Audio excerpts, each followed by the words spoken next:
안녕하세요, 여러분. 다시 돌아온 그 심층 탐구 시간입니다. 오늘 우리가 파헤쳐볼 주제는요. 어쩌면 약간 좀 불편하게 느껴질 수도 있는 내용이에요. 네, 맞습니다. 약간 무거운 주제일 수 있죠. 그렇죠. 고대 신전부터 시작해서 그 현대의 기업 회의실까지 우리 사회 어디에나 아주 깊숙이 자리 잡고 있는 역학관계에 관한 이야기거든요. 네. 바로 인간이 만들어낸 어떤 종교적 권위, 그리고 그 이면에 가려진 참된 신앙의 본질, 이 둘 사이의 극명한 차이점에 대한 겁니다. 아주 흥미로운 태조죠. 네, 정말 흥미롭습니다. 그런데 본격적인 이야기에 앞서서 한 가지 명확히 해둘 게 있어요. 오늘 다룰 자료에는 특정 제도나 권력 구조에 대한 상당히 날카로운 비판이 담겨 있거든요. 그렇죠. 수위가 좀 있죠. 네, 하지만 저희는 어떤 특정 종파나 정치적 입장을 지지하거나 비판하려는 게 절대 아닙니다. 저희 역할은 늘 그렇듯 여러분 앞에 놓인 이 텍스트가 던지는 메시지를 있는 그대로 최대한 객관적으로 해체해 보는 겁니다. 네, 텍스트 자체에만 집중하는 거죠. 맞습니다. 자, 오늘 우리가 다룰 자료의 제목은 종교의 권위를 넘어 예수의 선빔과 낮아짐의 정신으로입니다. 자, 이 내용을 하나씩 파헤쳐 볼까요? 네, 좋습니다. 이 부분에서 주목할 만한 점은 이 기록이 표면적으로는 종교라는 틀을 이야기하고 있잖아요. 네, 제목부터가 종교의 권위니까요. 그렇죠. 그런데 한꺼풀만 살짝 벗겨보면 결국 인간이 집단을 이루었을 때 필연적으로 발생하는 그 권력과 위계라는 아주 보편적인 사회학적 현상을 꼬집고 있다는 겁니다. 아, 단순한 신학적인 논의가 아니라는 말씀이시군요. 맞아요. 인간이 타인을 지배하기 위해서 권위를 어떻게 무기화하는가, 그걸 보여주는 아주 날카로운 분석서로 읽을 수 있다는 거죠. 네, 저도 읽으면서 그 부분을 확실히 느꼈어요. 시작부터 화법이 아주 직설적이더라고요. 돌려 말하지 않죠. 네, 세상의 수많은 종교가 신앙의 본질을 잃어버렸다고 딱 지적을 하면서 심지어 종교가 인간을 억압하고 합법적인 약탈과 강탈을 일삼았다는 표현까지 등장해요. 합법적인 약탈, 아주 강력한 워딩입니다. 그러니까요. 합법적인 약탈. 이 단어가 주는 무게감이 진짜 상당한데 어떤 영적인 권위가 어떻게 무기화되는지를 단도직입적으로 찌르는 것 같았어요. 그 합법적인 약탈이라는 개념을 저희가 조금 더 깊이 들여다볼 필요가 있습니다. 자료의 저자는 우리가 종교가 필요한 게 아니라 신앙이 필요하다고 아예 선을 긋고 있거든요. 종교와 신앙을 분리하는 거군요. 네, 여기서 말하는 종교라는 건 어떤 순수한 믿음의 상태라기보다는 인간이 인위적으로 만들어낸 거대한 시스템, 즉 수직적인 위계 질서를 의미하는 겁니다. 아, 위에서 아래로 찍어 누르는 그런 피라미드 같은 구조요. 정확합니다. 역사적으로 볼 때요, 초기에는 아주 평등하고 수평적인 가치로 시작했던 운동들도 규모가 커지면 결국 관료화가 되고 계급이 생겨납니다. 사회학에서 말하는 그 카리스마의 일상화 그런 건가요? 네, 바로 그겁니다. 소위 지도자라는 사람들이 조직의 정점에 딱 앉아서 규칙을 독점하는 거예요. 규칙을 독점한다. 네, 그러면서 평범한 사람들에게 죄책감이나 두려움을 심어주죠.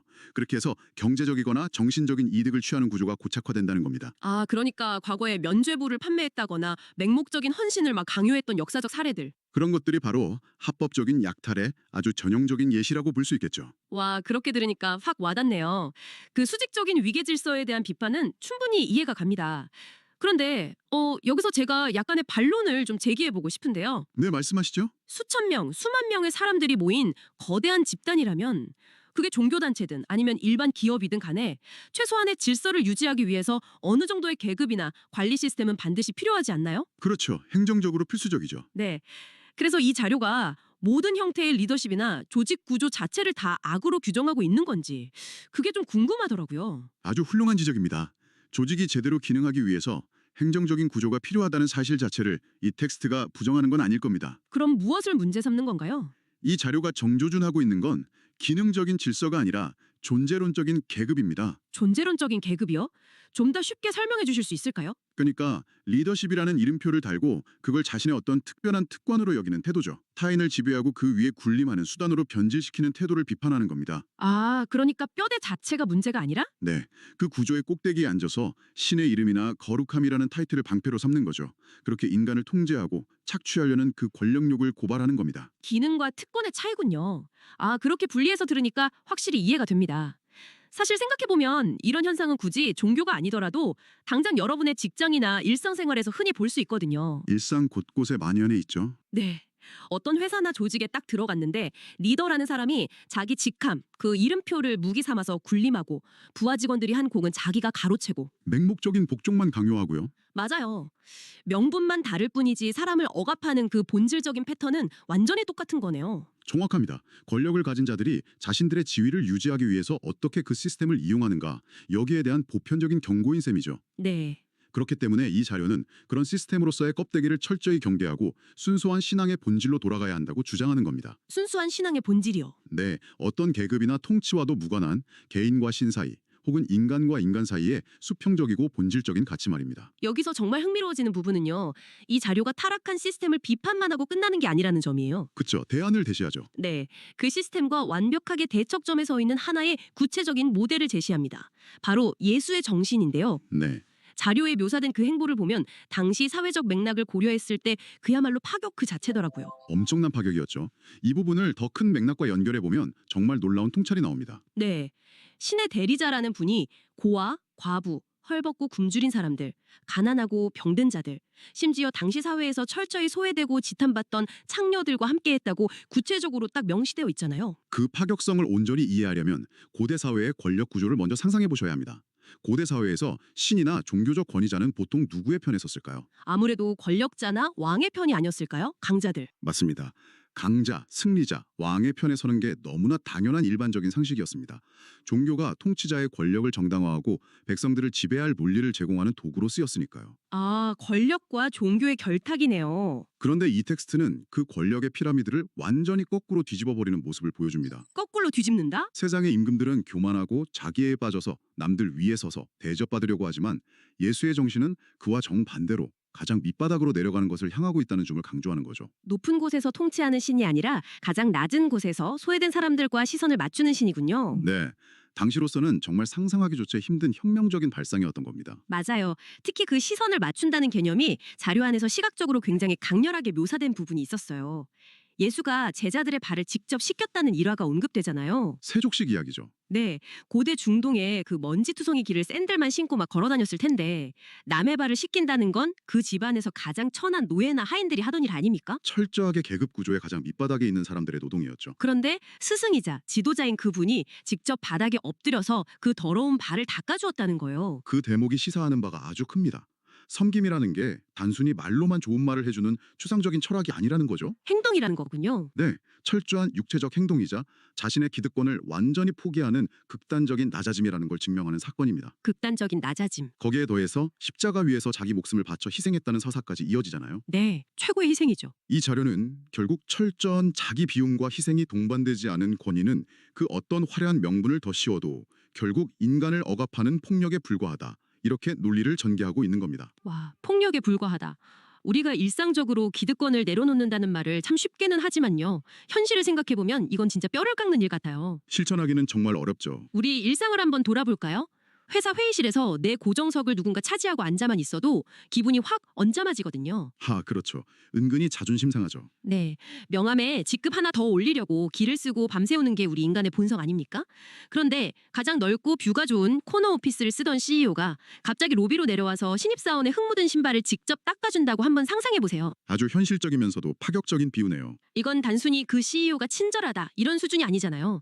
기존의 질서, 그 회사의 위계 문화를 완전히 무너뜨리는 행위거든요. 정확합니다. 바로 그 기존 질서의 붕괴가 이 텍스트가 의도하는 바입니다. 질서의 붕괴. 인간의 분성은 어떻게든 위로, 더 위로 올라가려 하고 남들보다 우위에 서서 자신의 안전을 확보하려고 하죠. 네, 그게 생존 본능이니까요. 하지만 이 자료는 그 본성을 거스르는 방향, 즉 자발적으로 특권을 포기하고 가장 낮은 곳으로 내려가는 방향만이 권위주의라는 괴물을 잡을 수 있는 유일한 해법이라고 말하고 있는 겁니다. 그렇다면 이 모든 게 대체 어떤 의미일까요? 단순히 2000년 전의 어떤 극적인 희생을 되새기고 끝날 이야기는 절대 아닌 것 같습니다. 과거의 역사로만 남겨둘 수 없는 메시지죠. 네, 이 자료는 곧바로 시선을 현재로 휙 돌려서 오늘날의 상황을 아주 직격하고 있거든요.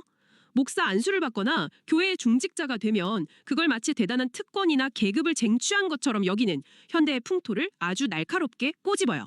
오늘날의 종교 시스템이 가진 가장 큰 모순을 건드린 거죠. 세상의 권력자들처럼 높은 자리에 앉아서 대접받는 걸 너무나 당연하게 생각한다는 거예요. 그 지점입니다. 입으로는 예수를 따른다고 늘 말하면서 실제 작동하는 시스템이나 행동 방식은 예수가 그토록 비판했던 세상의 임금들을 완벽하게 모방하고 있다는 거죠. 아이러니의 극치네요. 네, 이 모순을 해결하기 위해서 저자가 제시하는 핵심 개념이 바로 낮아짐의 미학입니다. 낮아짐의 미학이요? 진정한 권위는 완장이나 타이틀, 직함에서 나오는 게 아닙니다. 자기의 높음을 숨기고 낮음을 앞세우며 대접받기보다 먼저 남을 대접할 때 자연스럽게 형성된다는 논리죠. 낮아짐의 미학이라. 듣기엔 참 아름답고 고결한 말인데요. 제가 여기서 다시 한번 현실주의자의 관점에서 약간의 딴지를 좀 걸어보겠습니다. 네, 얼마든지요. 오늘날처럼 치열하고 또 각박한 경쟁 사회에서 말이죠. 무조건 나를 낮추고 남을 먼저 대접하기만 한다면 사람들이 과연 그걸 미덕으로 봐줄까요? 오히려 저 사람은 호구구나, 만만하구나 하면서 이용해 먹으려고 들지 않을까요? 현실적으로 아주 충분히 가질 수 있는 의문이고 두려움이죠. 네, 이 자유가 너무 이상주의적인 뜬구름 잡는 낭만만을 이야기하는 건 아닌가 하는 생각도 들거든요. 그런데 여기서 중요한 건요. 이 자료에서 말하는 낮아짐이라는 게 맹목적으로 무기력해지거나 남들에게 그냥 이리저리 끌려다니는 수동적인 상태를 의미하는 게 절대 아니라는 겁니다. 수동적인 게 아니다. 오히려 반대입니다. 이는 엄청난 내면의 힘과 확신을 전제로 하는 아주 능동적인 선택이에요. 능동적인 선택. 상대방에게 잘 보이기 위해서 굽신거리는 비굴함이 아니고요. 굳이 내가 저기 높은 자리에 앉아있지 않아도 나의 본질적인 가치는 절대 훼손되지 않는다는 아주 강력한 자존감에서 비롯되는 여유라고 볼 수 있습니다. 자존감이 있으니까 낮아질 수 있는 거군요. 맞습니다. 결과적으로 볼 때요. 직함이 주는 두려움이나 억압으로 사람을 움직이려고 하는 건 그 한계가 아주 뚜렷합니다. 사람들이 겉으로는 따르는 척하지만 속으로는 반발하죠. 그렇죠. 앞에서는 네네 하지만 뒤에서는 욕하는 경우가 많잖아요. 반면에 기꺼이 자신을 낮추어서 타인의 가장 취약한 부분을 돌보는 섬김은 사람들의 마음 깊은 곳에서부터 자발적인 존경과 신뢰를 이끌어냅니다. 자발적인 신뢰. 네, 그것이 권력으로 찍어 누르는 것보다 훨씬 더 견고하고 또 지속 가능한 형태의 권위를 만들어낸다는 것이 이 텍스트가 말하고자 하는 핵심 논리입니다. 억지로 강요된 복종이 아니라 자발적인 신뢰를 이끌어내는 힘. 그것이 진짜 권위라는 말씀이시네요. 와, 오늘 다룬 이 텍스트가 분량 자체는 그렇게 길지 않았는데 그 안에 담긴 사회적 그리고 심리적인 통찰의 깊이는 정말 대단한 것 같습니다. 텍스트의 밀도가 아주 높죠. 자, 이제 오늘 우리가 함께 나눈 이 방대한 논의들을 좀 정리를 해보겠습니다. 여러분, 우리는 오늘 제공된 자료를 통해서 권유를 대하는 두 가지의 완전히 바른 방식을 살펴봤어요. 네, 극명한 대비였죠. 하나는 종교라는 아주 거룩한 이름으로 포장되었지만 실상은 인간의 권력욕이 투영된 수직적인 시스템이었습니다. 집함을 무기로 군림하고 억압하고 합법적인 착취를 일삼는 그런 방식이요. 지배와 통제의 방식이었죠. 네. 그리고 다른 하나는 자신의 특권의식을 완전히 내던지고 고아와 과부 같은 가장 소외된 사람들과 눈높이를 맞추면서 가장 밑바닥에서부터 섬김을 실천한 예수의 수평적이고 헌신적인 정신이었습니다. 철저한 낮아짐과 희생이었죠. 맞습니다. 이 자료는 우리에게 어떤 타이틀을 쟁취하는 데에만 몰두할 것이 아니라 기득권을 버리고 가장 낮은 곳에서 타인을 대접하는 그 낮아짐의 미학을 실천하라고 강력하게 촉구하고 있습니다. 네. 그리고 여러분, 저는 이 텍스트의 메시지를 단지 종교인들만을 위한 어떤 도덕적인 훈계나 오래전 과거의 역사적 사건으로만 남겨두지 않으셨으면 좋겠습니다. 우리 삶으로 가져와야 한다는 뜻이군요. 맞습니다. 이 원리를 여러분의 일상, 직장, 그리고 매일 부딪히는 인간관계의 한가운데로 한번 가져와 보시길 바랍니다. 지금 당신이 속한 조직의 구조는 어떤 모습인가요? 참 뼈아픈 질문이 될 수도 있겠네요. 우리는 끊임없이 더 높은 직급, 더 그럴듯하고 화려한 타이틀을 얻기 위해서 정말 치열하게 경쟁하면서 살아갑니다.